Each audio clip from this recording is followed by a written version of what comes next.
we were living like anybody else. We had our apartment, and my husband would wake up, go to work every day. I would take care of the house, just the regular things that normal people do. You think you have a job and you think you're secure.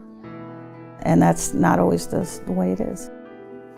Throughout their adult lives, Jackie and Ben worked and made enough money to stay out of poverty, but not quite enough to stay current with their monthly bills. They thought they were doing okay, until life dealt them a challenge they weren't prepared for. All of a sudden, his boss said there's no more work, and he had to let him go. He tried so hard to get a job. There was nothing available.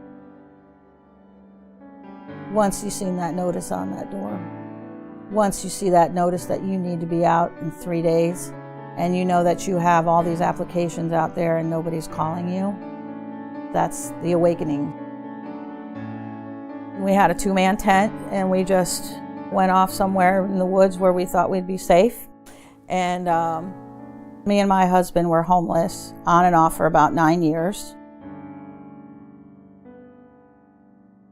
For Jackie and Ben, living paycheck to paycheck was just what everybody does. Sadly, that statement isn't far from reality. According to studies conducted by the United Way, more than 30% of Floridians live stuck somewhere in between poverty and stability.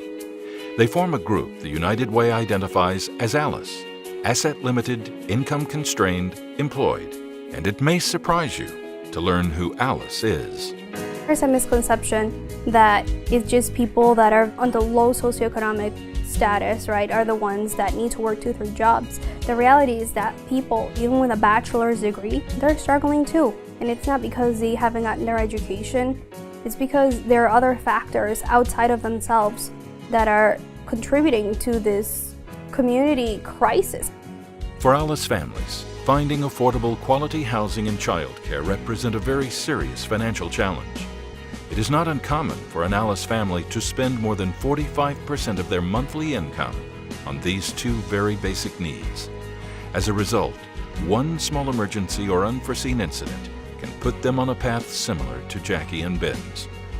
And while the struggle of these families is clear, there are implications for our entire community that are less obvious. Manatee County is facing in the next 5 years a huge workforce shortage. The majority of people working here are baby boomers set to retire in the next 5 or 10 years, and there's not a large percentage of millennials living here that are able to work and replace them as they leave the workforce. A big part of why there aren't people to replace them is that they can't afford to live here. We need young people, fresh people. That's how growth works, is you have to have younger people coming in, working up to be able to fuel the entire growth of our economy.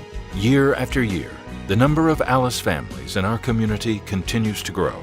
If we don't come together to find a solution, the ALICE Community Challenge will have a deep impact on all of us. If we choose to not care about what's going on in our community, to not lend a helping hand to those who need it, we're going to see all these other consequences because we didn't choose to invest. Because that's what it is. It's an investment into the community. There are no easy answers, but the United Way Suncoast is pulling together community leaders, organized labor, faith-based groups, corporations, non-profit organizations, and governments to work towards finding a solution. As a business owner in this community, you have a role to play in solving this crisis. The United Way Suncoast can show you how to give your ALICE employees the tools they need to meet the challenges of everyday life. And in the end, you'll have a happier, more loyal, and more productive workforce. To find out how, contact the United Way Suncoast.